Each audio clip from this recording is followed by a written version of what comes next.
So it doesn't matter what day it is. It could be a Monday, it could be a Wednesday, it could be a Friday, a Saturday, a Sunday, any week. There's always one thing going down, everybody, and that is a lot of breaking news. Come on. It's not going. It's not going? I guess all right, hey.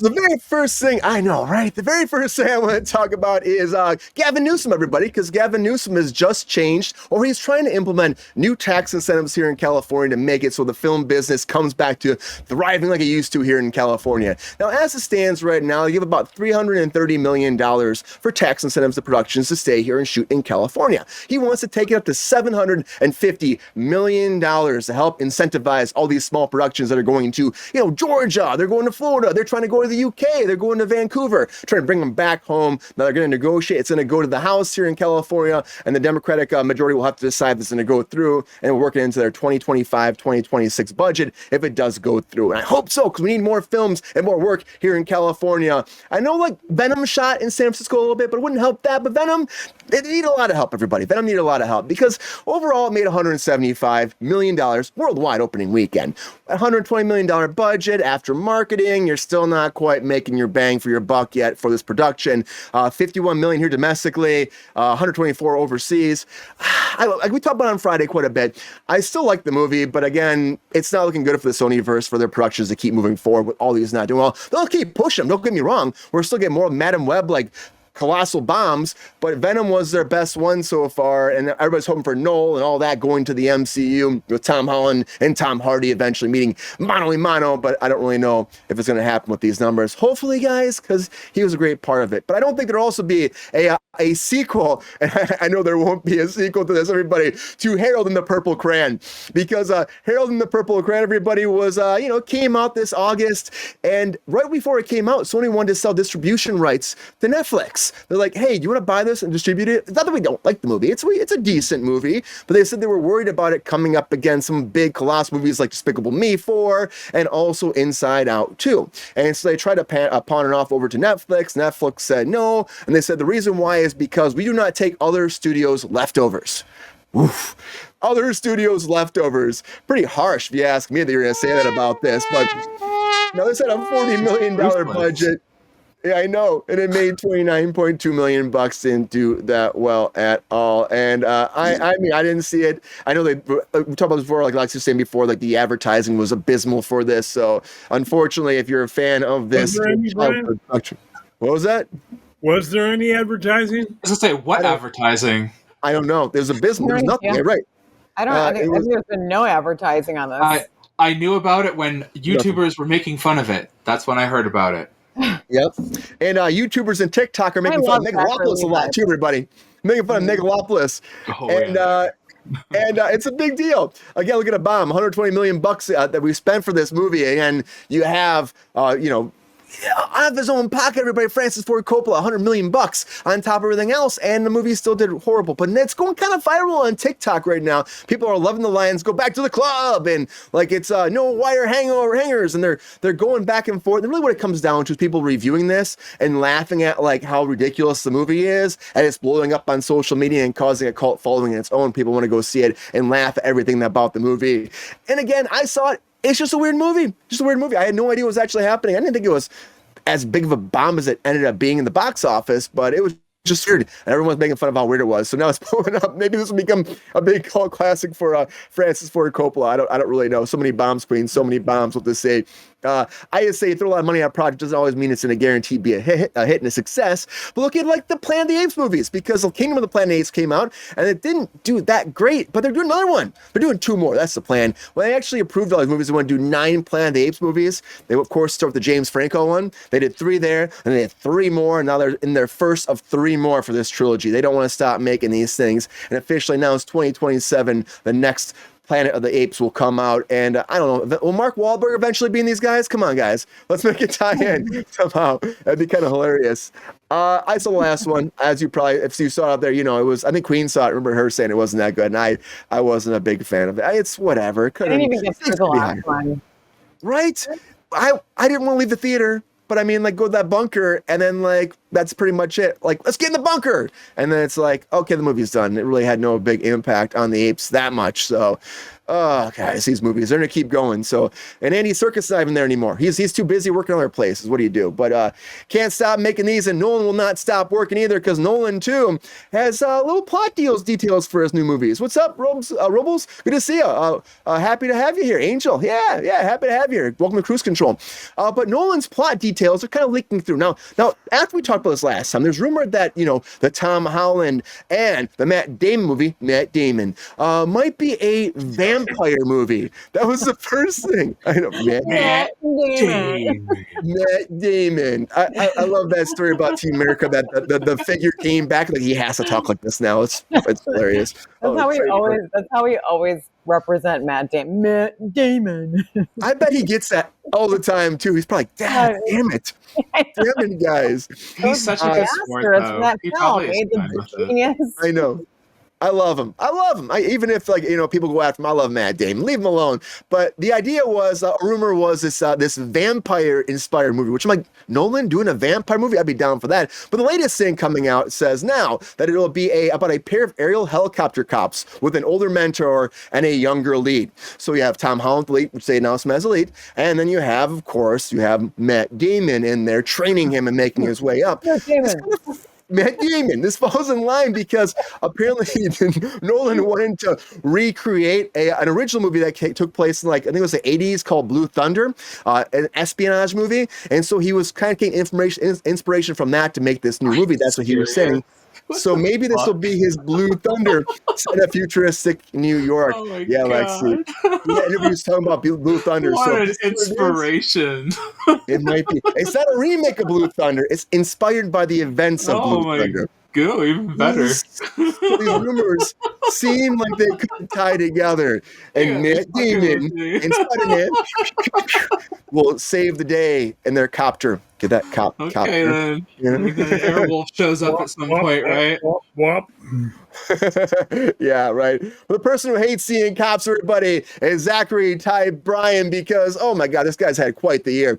Home improvement star just got arrested for another felony DUI this time, because he was booked at 8:34 a.m. on October 25th. 8:34? What are you doing drinking and driving at 8:34 in the morning? That's either a long night or early start. That's all I gotta say. What do you think, GR? Early start or late night? A real late night. It could be. But driving under the influence and failing to produce any valid driver's license in the process, too. Very interesting. Very interesting. So he's already had quite a year. Now, he could serve up to 3 years in prison if convicted for this. And again, he had a DUI before, and also he was arrested for domestic abuse when a charge against his wife earlier this year, too. And there was that time that he was street racing in his Viper and he crashed it. Remember that? And he almost killed Lucas Black in that race and his blonde girlfriend. Yeah, it's nobody knows what I'm talking about. I didn't hear about that one, but I heard about everything else. I was there. At Tokyo Drift. Yeah. Dr. Deadly, it's not. It's a second DUI. That's a problem, Dr. Deadly. Yeah, but the problem is, it's like multiple DUIs on top of the domestic abuse. He's really just in the news about this. He's just had a bad year. He just needs to listen to some Radiohead and put his head down and go to sleep. But Radiohead, guys, it's not necessarily coming back yet. Like, there's always rumors online, but like, Radiohead's coming back. And now Tom York came forward and said, guys, I'm not aware of it. And I don't really give a flying fuck if it's what you guys are saying about this. So very, very abrupt and to the point. He says, no offense to anyone out there, but thanks for caring, I guess. But Radiohead is not coming back. According to him right now, they have enough money. They have their time. They're buying their time, so they need to come back. And so they took a hiatus in 2018. He says it feels like a non-problem right now for money. And so all these rumors, don't listen to him. Radiohead is taking some time, still down. When they want to come back, they will. But we do have that Bruce Springsteen rocking in the USA movie biopic moving forward with Jeremy Allen White. And here's the very official still from this, the very first official still from this biopic of him dressed as the boss. I guess. It looks like Jeremy Allen White in a leather jacket, if you ask me, guys. But yeah, it doesn't look like Springsteen. Sorry. It doesn't. Right. No. Do you see any kind of resemblance there at all, Angela? No. Yeah. Zero. Yeah, nothing. And that's why he's a good actor, but I can't give him that credit. Right. I can't either. Everyone's excited about it. But he's not the boss. But maybe someone out there thinks he's the boss. I don't know. I don't see the boss here. I just Tony don't. Danza is the boss. We know who the boss is. Tony Danza is the boss. Angela, actually, aka me. She's the boss. Angela's the boss. She's the big boss here. Don't mess with Angela, everybody out there in chat. Don't mess with her. She'll play the smackdown. That's all I'm saying, you know? Just like will she really? I mean, GR. Round of applause for laying the smackdown, everybody. Please. Yeah, the smackdown. She'll lay the smackdown like Amy Adams will lay the smackdown every role she does, everybody. Amy Adams moving forward with their new production called Lazy Susans. Lazy Susans is it's a new comedy from 20th Century Studios about a group of moms who form a rock band. And this is based on a true story because during the pandemic, a bunch of women and a real group of women of housewives in Boston got together and formed a COVID pandemic rock band, everybody. And so now the movie's coming forward. She's executive producing it as and also starring it. It sounds pretty cool, and maybe it might be a fun like kind of comedy coming out there and elevate me Adams. So besides that Night Bitch movie coming out, she does everything great. I'm not sure about the Night Bitch movie. I'm not sold on it. Oh my god! Do we even know how well that did? I forgot at the box office. I don't think it's. I mean, I think it's like a here and gone. I haven't heard anything about it since we talked. I never even heard. I think it was like in and out of there, like 3 seconds. So fucking bad. Based on a true story, Angel. Based on a true story. Don't mess with Angela when it comes to things. Don't mess with Amy when it comes to acting roles, and don't mess with Chappell Roan when you're acting the red carpet because she'll get fucking pissed too, everybody. But Chappell Roan right now was over at Netflix Olivia Rodrigo Guts World Tour concert documentary Red Carpet on Friday, and she pointed at the paparazzi that came after her last time she was on the red carpet, and she started yelling at the purpose person, saying like, "You were so disrespectful to me at the Grammys. You yelled at me at the Grammy party. I remember you. You were rude to me, and you must apologize right now." And the person actually apologized. Publicist pulled her away, but again, like she's gone through a lot of stuff with PR people, with again paparazzi, with on top of that fans coming after her. It's hard being this like exposed to being this big popular person now out of nowhere. So she has a lot of adjusting going through, but she's a tough cookie, and don't mess with her, really don't. But mess with those REDBOX machines, everybody, because the REDBOX machines, if they're still out there, apparently, now I know I sent the Thirsty Daddy, our correspondent out there in the field, to find out that the REDBOX near him had any DVDs still in it, and he said, wait, hold on, let me go to GR fast. GR, did you find any DVDs in that REDBOX machine nearby you? Well, of the two places that they were a week ago, one was empty, and the other one is gone.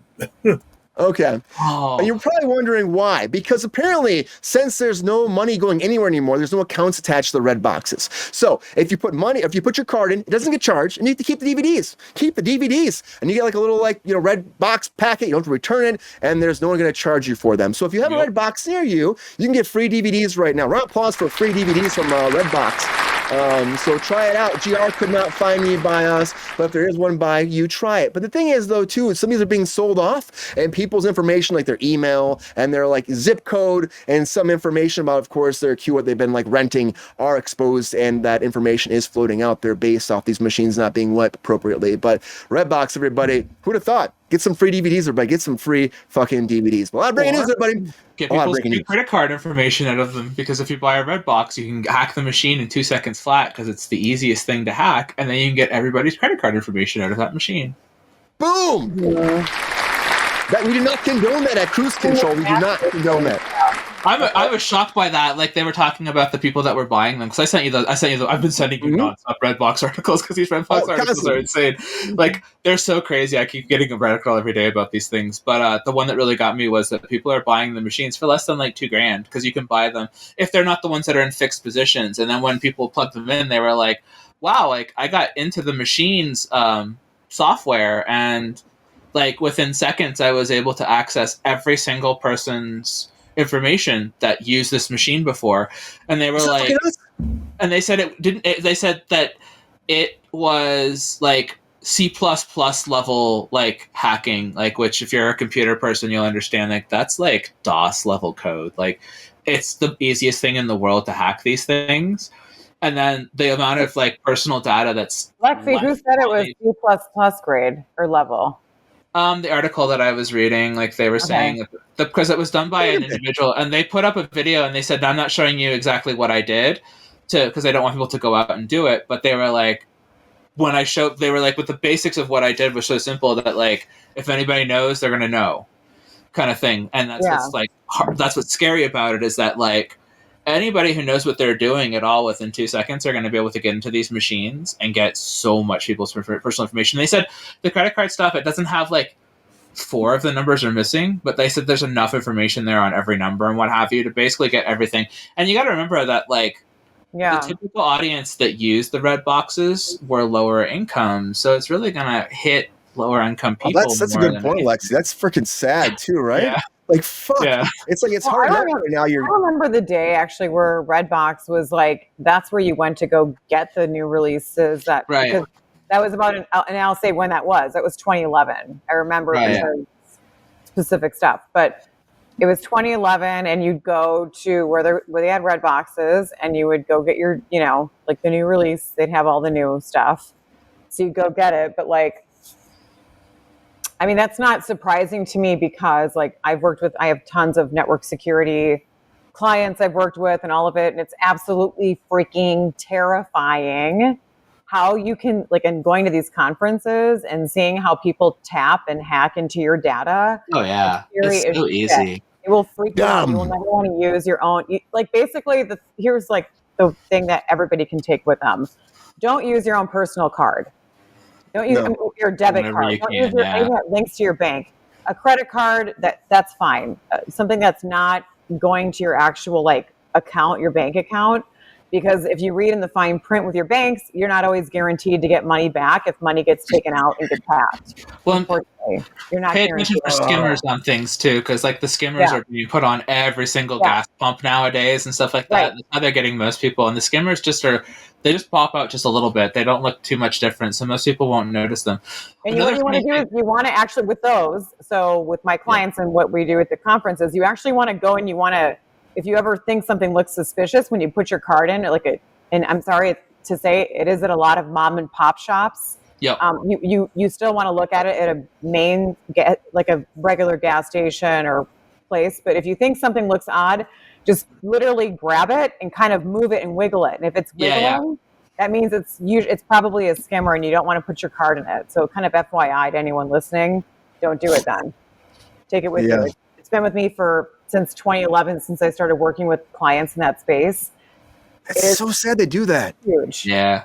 Skimmers are a big thing right now. You don't want this. Everywhere. You know what's really funny with those red boxes too is that each one that's hooked into a store, they're hooked into the power of the store, and they're costing these stores like thousands of dollars and like resources because they're running like power to the red boxes, and they can't disconnect them because they're directly wired into the stores.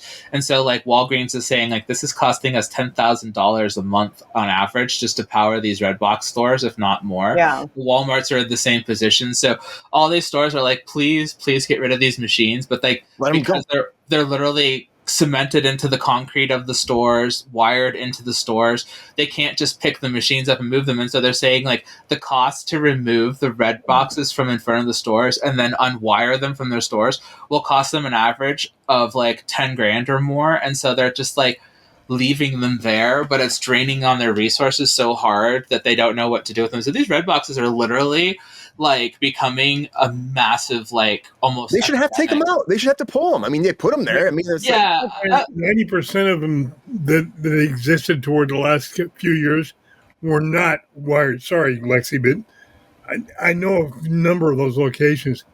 They were inside the stores now where they can be unplugged.